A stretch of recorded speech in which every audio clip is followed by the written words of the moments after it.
Assalamualaikum warahmatullahi wabarakatuh. Perkenalkan kami dari kelompok 7 ingin mempresentasikan analisis dari PT Barito Tbk.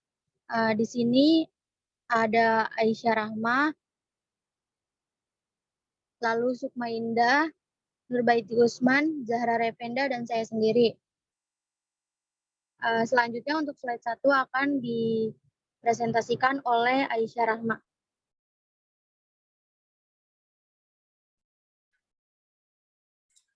Gambaran umum perusahaan.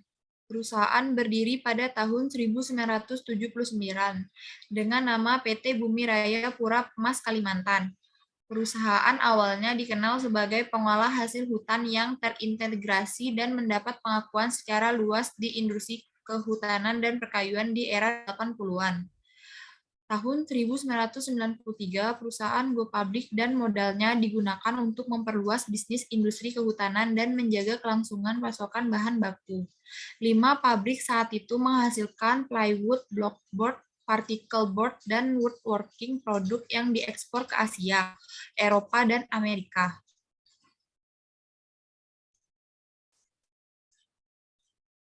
Proses bisnis dan siklus hidup perusahaan. Tahun 1996, perusahaan berubah nama menjadi PT Barito Pacific Timber Tbk. Akibat iklim industri kehutanan yang tak kondusif, disusul krisis ekonomi Asia di akhir tahun 90-an. 2 pabrik pengolahan kayu tutup, lalu usaha perkayuan dirampingkan dan melakukan diversifikasi ke industri sumber daya lainnya. Tahun 2007, perusahaan mengakuisisi Chandra Asri, satu-satunya produsen olefin di Indonesia dan menjadi tonggak sejarah penting bagi perusahaan. Sejak saat itu, perusahaan melakukan pengembangan bisnis migas ke arah hilir dan terus mencari peluang baru di sektor usaha sumber daya energi di masa depan. Strategi perusahaan.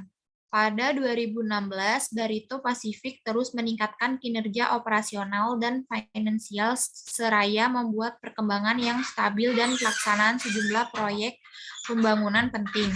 Investasi strategis tersebut akan menciptakan landasan yang lebih kuat untuk meraih pertumbuhan jangka panjang dan mewujudkan nilai yang lebih besar bagi para pemegang saham. Selain itu, fokus intensif pada pelaksanaan proyek juga meningkatkan daya saing perusahaan. Perseroan juga melanjutkan strategi diversifikasi bisnis. Pada Desember 2016, Perseroan menandatangani perjanjian kredit senilai $60 juta dengan Bangkok Bank Public Company Limited dalam rangka pemberian uang muka untuk mengakuisisi saham mayoritas Star Energy Group Holdings (PTI) Ltd, perusahaan geotermal terkemuka.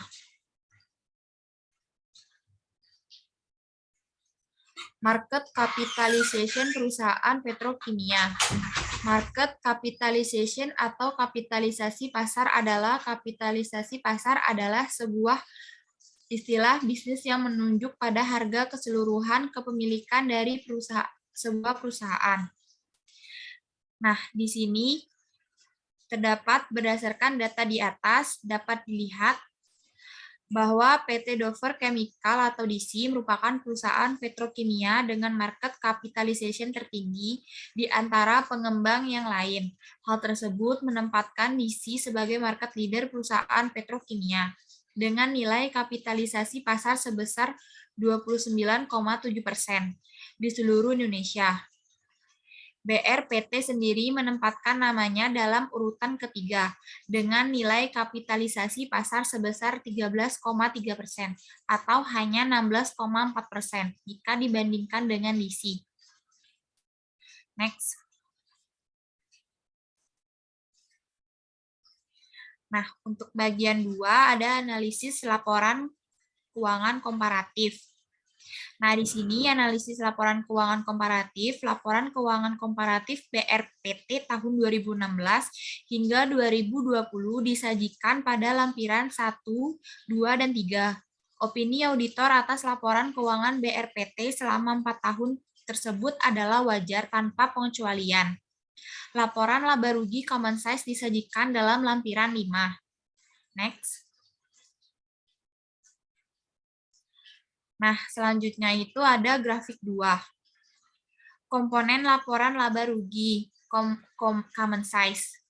Berdasarkan dari pos-pos di atas atau berdasarkan komponen laba rugi bisa dilihat bahwa untuk harga pokok penjualan dari tahun 2016 sampai 2017 menaik sangat signifikan. Kemudian tahun 2017 sampai 2018 pergerakan menurun ini hal yang baik. Namun pada tahun 2019 naik kembali. Namun, perusahaan BRPT di tahun 2020 menstabilkan kembali tinggal harga pokok penjualan. Hal ini membuat gross profit baik di tahun 2020. Namun, ada pada pembiayaan dari tahun 2016 sampai 2020. Terus-menerus naik signifikan yang mengakibatkan dan pada akhirnya nilai laba bersih akhir tahun 2016 sampai 2020 terus menurun. Hal ini membuat BRPT mengalami penyusutan di 2 tahun terakhir. Next. Slide selanjutnya akan dijelaskan oleh Hardianti.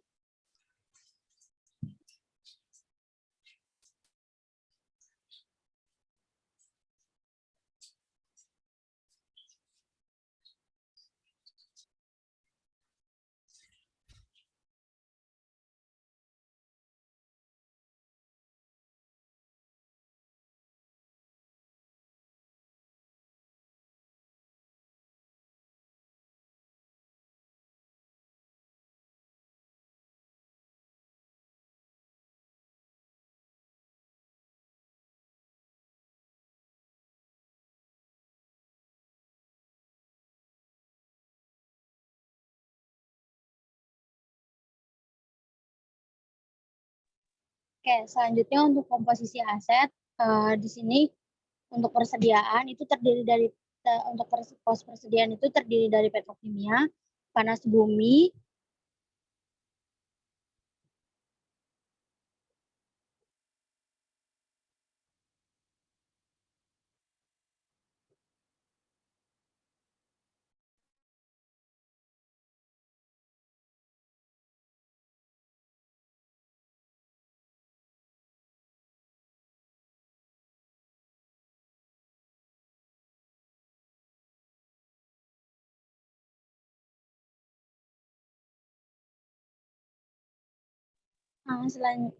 mohon maaf tadi salah. Jadi di grafik ini tuh dijelasin kalau komposisi aset itu bisa dilihat ada dua pos yang cukup signifikan terhadap total aset yang dimiliki oleh PT Barito, yaitu aset tetap dan kas serta setara kas. Nah, di tahun 2020 aset tetap memiliki proporsi sebesar 60% nih.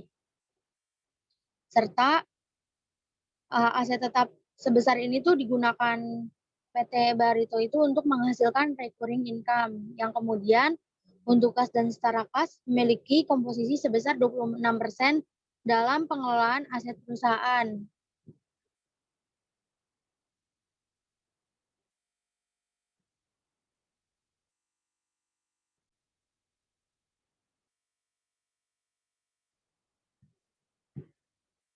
Lalu untuk komposisi persediaan di sini itu pos persediaan itu terdiri dari petrokimia, panas bumi, minyak dan gas bumi serta gas bahan dan persediaan yang ada persediaan lain-lainnya. Pada tahun 2020 persediaan yang memiliki jumlah yang sangat signifikan ini adalah petrokimia dengan jumlah proporsi itu sebanyak 92%.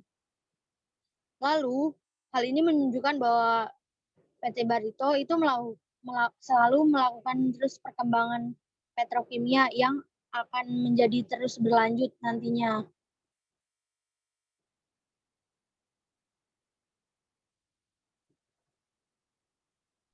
Slide selanjutnya akan dijelaskan oleh Nurbaiti Usman.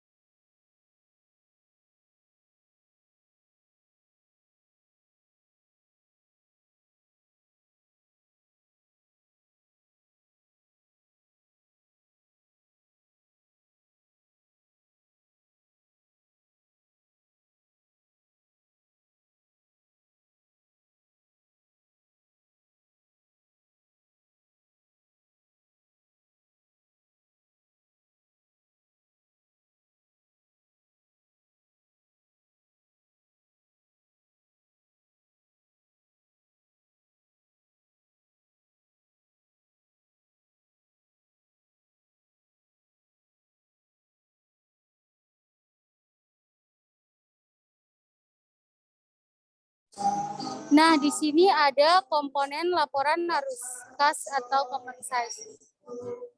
Nah, di sini ada grafik komponen laporan arus kas common size. Di sini ada fluktuasi arus kas selama 5 tahun.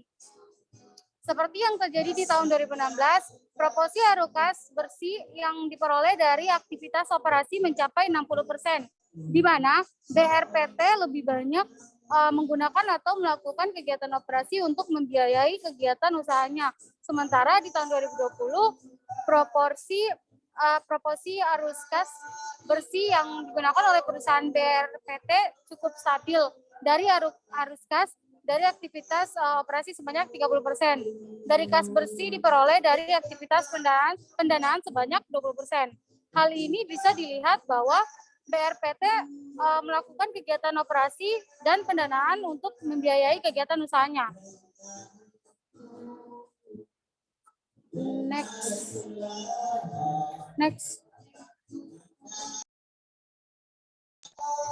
Nah, di sini ada rasio perputaran.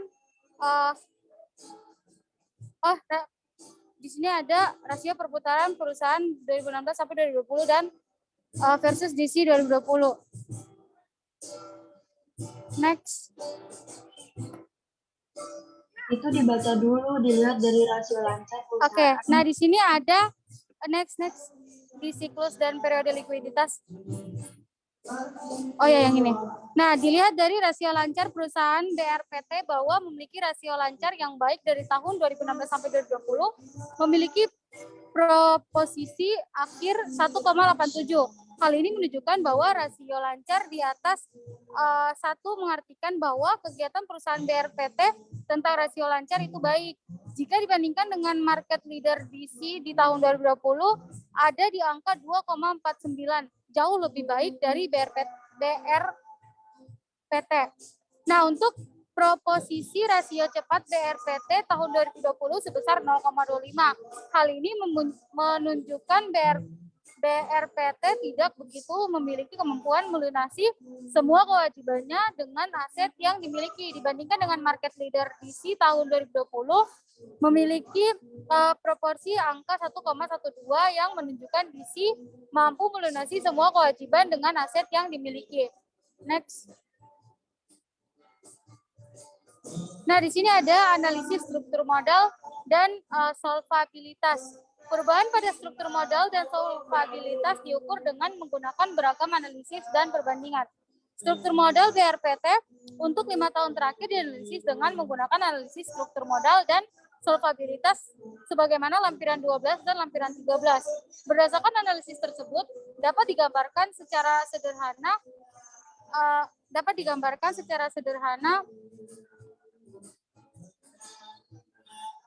struktur modal BRPT sebagaimana grafik dan diagram di bawah ini. Nah, di sini ada struktur modal.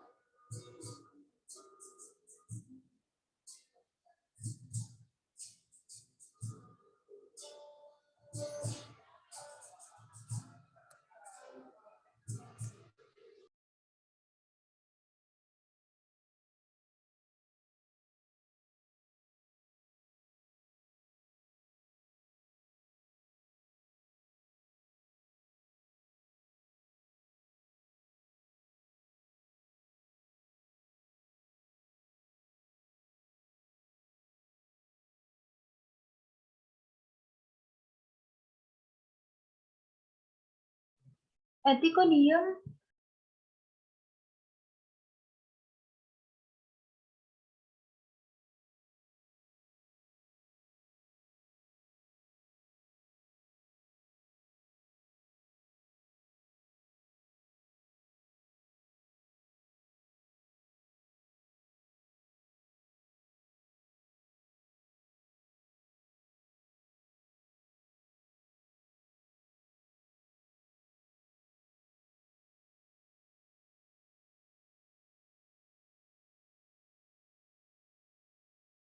Dan sampai dengan 2020.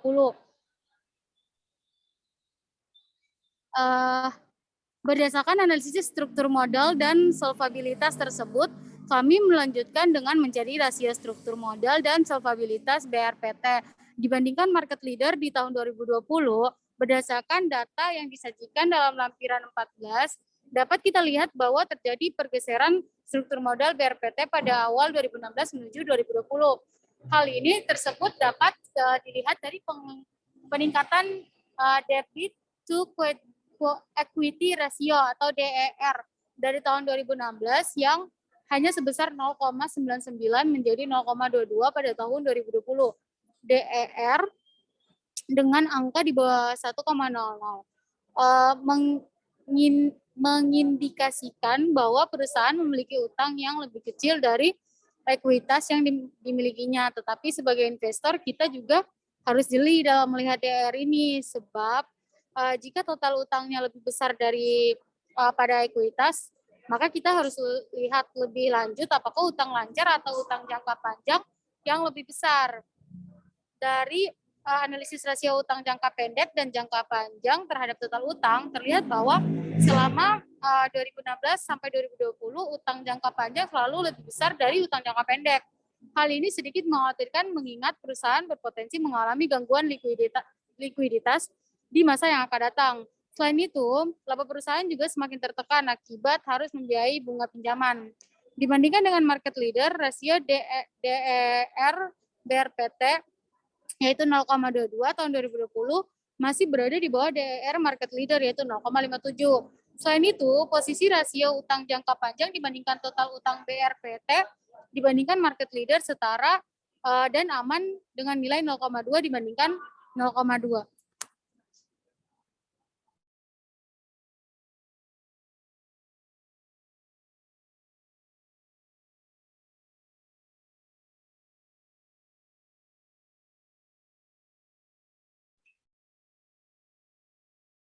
Kemudian untuk slide selanjutnya ada analisis pemanfaatan aset, yaitu rasio penggunaan aset ini dihitung berdasarkan nilai pada akhir tahun pada lampiran 17, bisa dilihat dalam grafik berikut ini.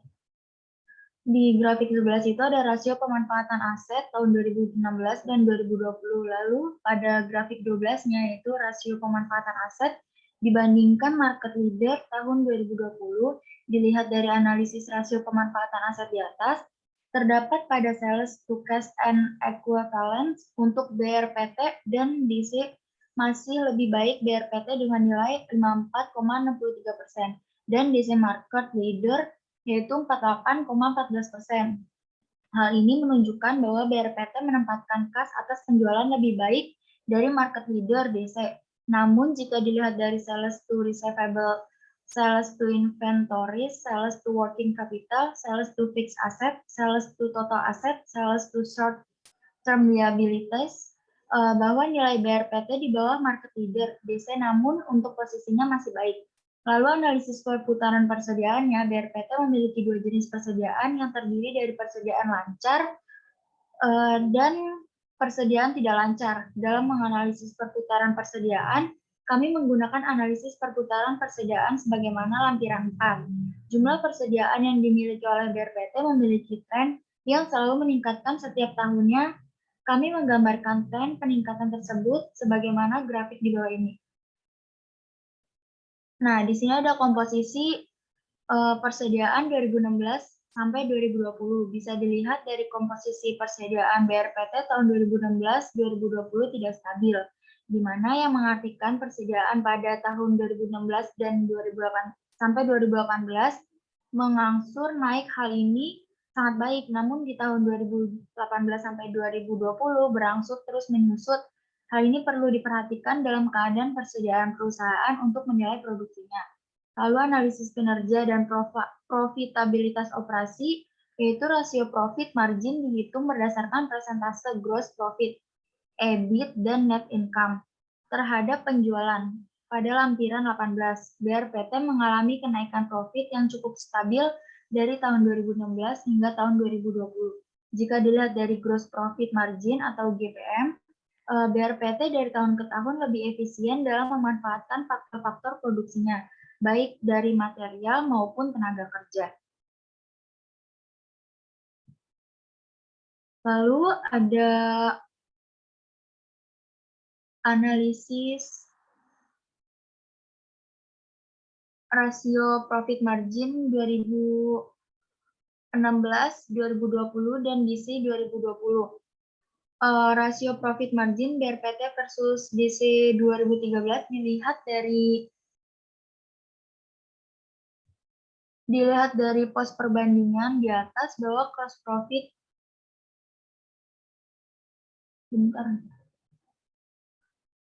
Lalu di sini ada analisis kinerja profitabilitas operasi.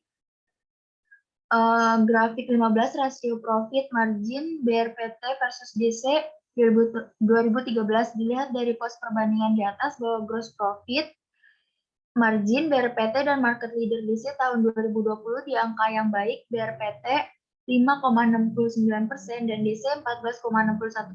Ini menunjukkan efisiensi yang dapat digunakan bisnis untuk memproduksi dan menjual satu atau lebih produk sebelum biaya tambahan dikurangi. Dilihat dari operating profit margin, BRPT dan market leader DC tahun 2020 di angka yang baik, BRPT 1,03% dan DC 5,88%. Hal ini menunjukkan kemampuan perusahaan untuk meningkatkan laba sebelum bunga dan pajak dibandingkan dengan penjualan yang dicapai perusahaan.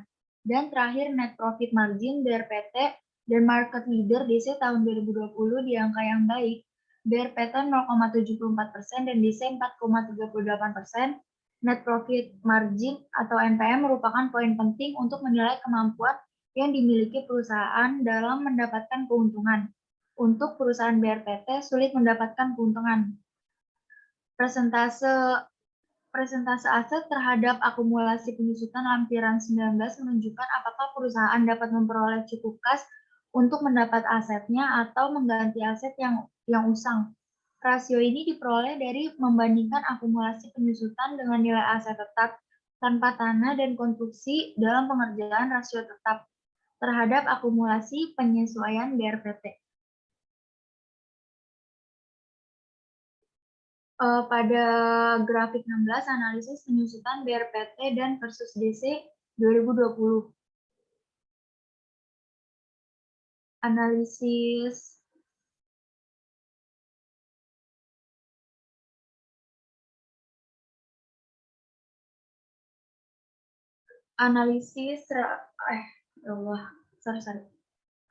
penyusutan BRPT 2016 sampai 2020 versus DC 2020. Rasio beban penyusutan terhadap aset tetap BRPT cukup kecil dibandingkan dengan DC 1,02% versus 3,05%. Penyusutan aset tetap BRPT hanya sebesar 1,02% untuk tahun 2020. Nilai tersebut cenderung stabil dan turun dari tahun sebelumnya. Rasio beban penyusutan terhadap penjualan digunakan untuk menghitung berapa banyak jumlah pendapatan yang digunakan untuk memelihara modal yang digunakan oleh perusahaan. BRPT memiliki rasio sebesar 0,43%. Rasio ini cukup bagus dibandingkan dengan DC bernilai 1,65%, artinya BRPT tidak terlalu terbebani oleh depresiasinya. Slide selanjutnya akan dijelaskan oleh Zahra Raffender.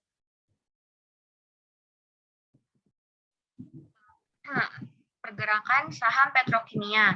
Berdasarkan grafik yang ada di layar, dapat kita lihat bahwa perkembangan harga saham BRPT selama 4 tahun terakhir cenderung stabil walaupun berada pada kisaran yang rendah.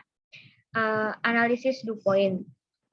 Pada lampiran 23 menyajikan analisis DuPont BRPT untuk tahun 2016 sampai dengan 2020 dan perbandingan dengan perusahaan dalam industri yang sama untuk tahun 2013. Dari tahun ke tahun, return on equity atau ROE BRPT cenderung mengalami sedikit penurunan, kecuali tahun setelah IPO. Apabila dirinci dalam 3 faktor, terlihat bahwa net profit margin dan financial leverage terus mengalami peningkatan yang menunjukkan bahwa BRPT mampu menggunakan tambahan utang yang sebagian besarnya digunakan untuk perolehan aset untuk menciptakan tambahan keuangan. Namun demikian, tambahan keuntungan tersebut tidak berimbang dengan penambahan aset yang diperoleh. Hal ini menyebabkan aset turnover mengalami penurunan, yang menjadi penyebab utama ROE menurun. Memang persediaan dalam industri properti yang berupa aset real estate membutuhkan waktu yang lebih lama hingga siap untuk dijual, sehingga hal di atas sangat mungkin terjadi. Next. Perbandingan ROE dan faktor penyusunannya. Ada peramalan. Pada lampiran 21 menyajikan laporan laba rugi historis BRPT tahun 2016 sampai 2020 serta ramalan untuk 2021. Proses peramalan dimulai dengan harapan atas tingkat penjualan dan pendapatan usaha. Penjualan dan pendapatan usaha BRPT tumbuh kuat setelah melakukan IPO tahun 2016. Penjualan dan pendapatan usaha BRPT terus tumbuh untuk tahun-tahun berikutnya meskipun tidak sebesar tahun sebelumnya. Lalu next. Perbandingan komponen laba rugi tahun 2016-2020 dan proyeksi tahun 2021.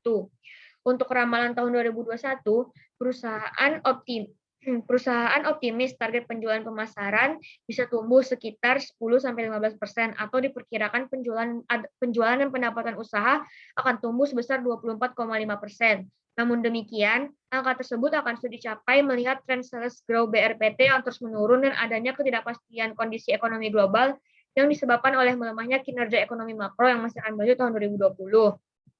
Lalu, analisis Altman Z-score seperti yang ada, next slide-nya. Nah, ya ini. Formula analisis Altman Z-score BRPT 2016 sampai 2020.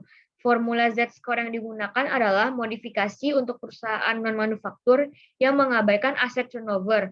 Hal ini dilakukan untuk menghilangkan bias karena nilai aset turnover industri non-manufaktur secara normal jauh lebih besar. Formula modifikasi yang digunakan adalah Z sama dengan 1,2 T1 tambah 1,4 T2 tambah 3,3 T3 tambah 0,6 T4 tambah 0,99 T5. Dari data di lampiran 25, perhitungan Z-score untuk BRPT, bila Z lebih besar dari 2,99, maka zona aman.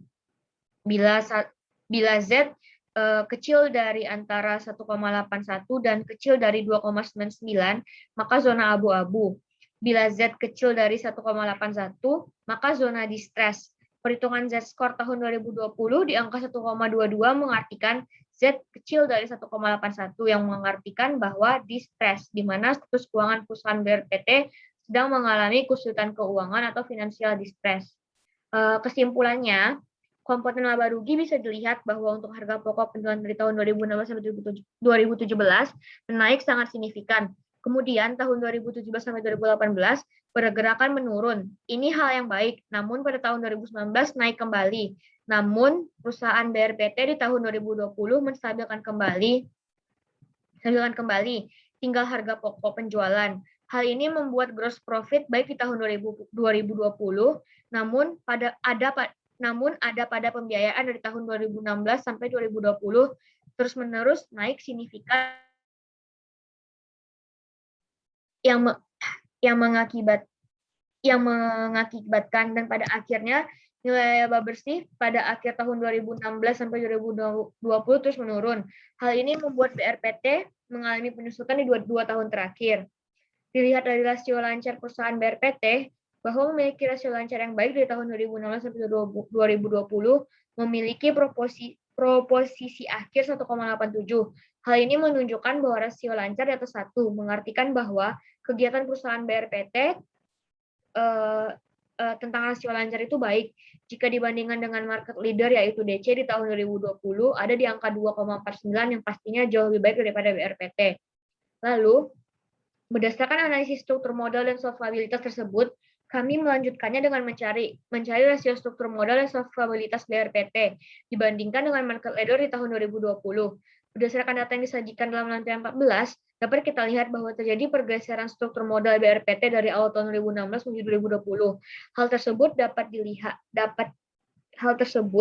dapat dilihat dari peningkatan debt to equity ratio atau DER tahun 2016 yang hanya sebesar 0,99 menjadi 0,22. Pada tahun 2020, DER dengan angka di bawah 1,00 mengindikasikan bahwa perusahaan memiliki utang yang lebih kecil dari ekuitas yang dimilikinya. Tetapi, sebagai investor, kita juga harus jeli melihat DER ini. Sebab jika total utangnya lebih besar daripada ekuitas, maka kita harus lihat lebih lanjut apakah utang lancar atau utang jangka panjang lebih besar. Lalu, rasio beban penyusutan terhadap aset tetap BRPT cukup kecil dibandingkan dengan DC, yaitu 1,02% versus 3,05%. Penyusutan aset tetap BRPT hanya sebesar 1,02% untuk tahun 2020. Nilai tersebut cenderung stabil dan turun dari tahun-tahun sebelumnya. Rasio beban penyusutan terhadap penjualan digunakan untuk menghitung berapa banyak jumlah pendapatan yang digunakan untuk memelihara modal yang digunakan oleh perusahaan. BRPT memiliki rasio sebesar 0,43%. Rasio ini cukup bagus dibandingkan dengan DC yang bernilai 1,65%. Artinya, BRPT tidak terlalu terbebani oleh depresiasinya. Lalu yang terakhir, komponen persediaan BRPT tahun 2016 sampai 2020 tidak stabil, di mana yang mengartikan pada tahun 2016 sampai 2018 mengangsur naik. Hal ini sangat baik. Namun di tahun 2018 sampai 2020 berangsur terus menyusut. Hal ini perlu diperhatikan dalam keadaan persediaan perusahaan untuk menilai produksinya. Sekian dari kami. Apabila ada kesalahan, mohon maaf. Wassalamualaikum warahmatullahi wabarakatuh.